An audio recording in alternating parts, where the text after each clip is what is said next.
budget de la communauté d'agglomération a été voté hier soir, notamment par l'intégralité des représentants de votre groupe à ce conseil communautaire, ce qui n'a pas été mon cas. J'ai voté contre ce budget-là qui présente notamment 4 millions d'euros de recettes fiscales supplémentaires, 12 millions d'euros d'emprunts nouveaux contre 7 millions l'année dernière, pour financer essentiellement le projet structurant de cette communauté d'agglomération, qui est le déploiement et la rénovation du réseau de caméras.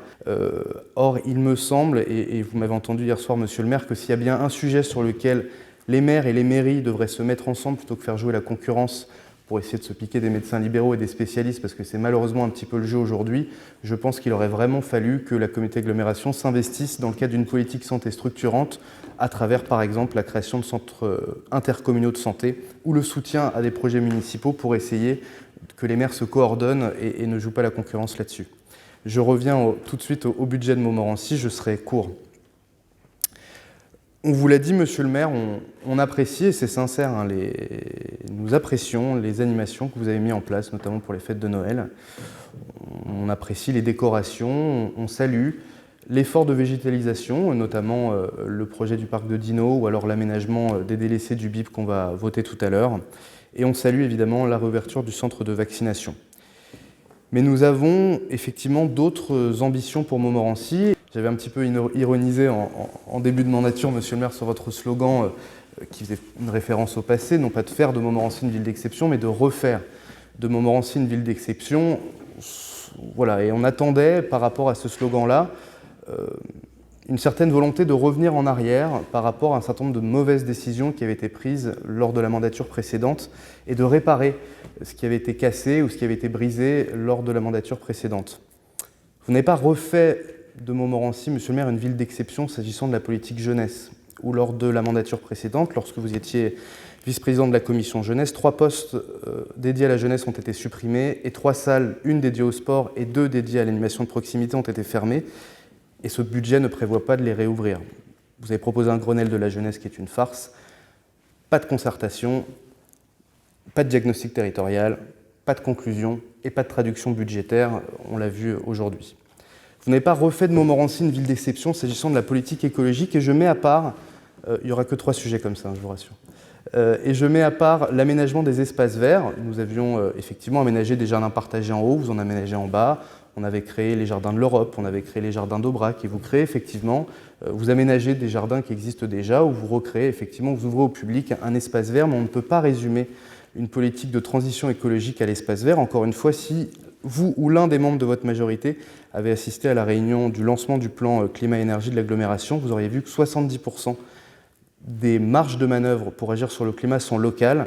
Or, sur la question des déchets, on a toujours eu une seule poubelle sur les places où tout se mélange dans les poubelles publiques, pas de plan de circulation douce et très peu d'efforts sur la rénovation énergique des bâtiments. Vous l'avez évoqué un petit peu, monsieur Briançon, dans la perspective de la loi, mais on peut devancer la loi, et aujourd'hui, 3% seulement de votre budget d'investissement est dédié à la rénovation thermique des bâtiments.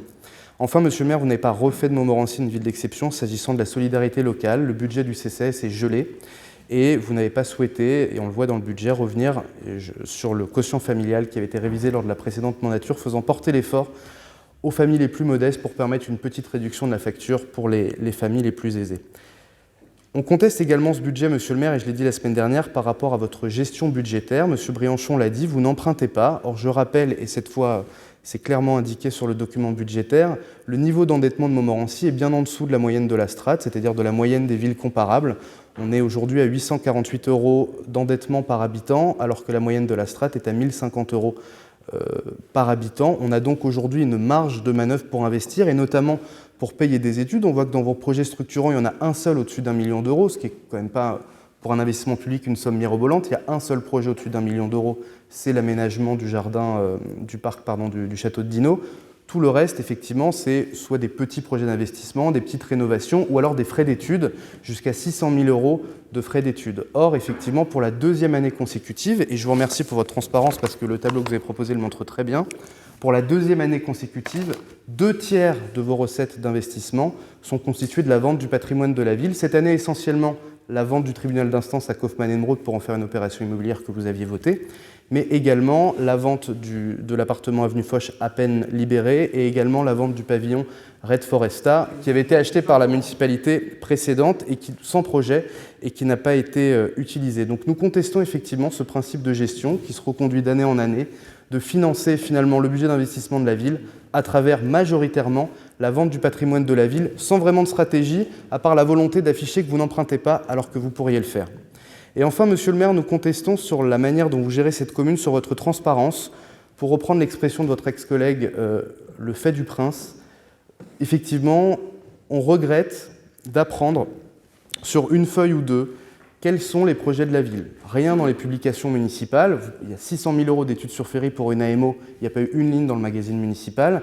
Et vous nous dites, monsieur Eskenazi, moins de, je ne sais plus ce que vous avez dit, moins de démonstrations et plus de débats. Mais le problème, c'est qu'il faut, encore faut-il, créer l'espace, monsieur le maire, pour qu'il ait lieu ce débat.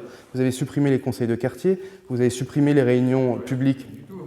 Non, au dernier mandat, pardon, vous étiez dans une majorité qui les a supprimés, vous êtes aujourd'hui maire avec les pleins pouvoirs, vous ne les avez pas remis en place. Vous n'avez pas remis en place les réunions publiques d'information et les concertations, c'est une fois que le projet est ficelé, vous demandez sur Facebook au Montmorençien, avant même de concerter les élus, les élus municipaux, quel va être le nom du projet que vous avez créé et entièrement ficelé dans votre coin sans associer personne.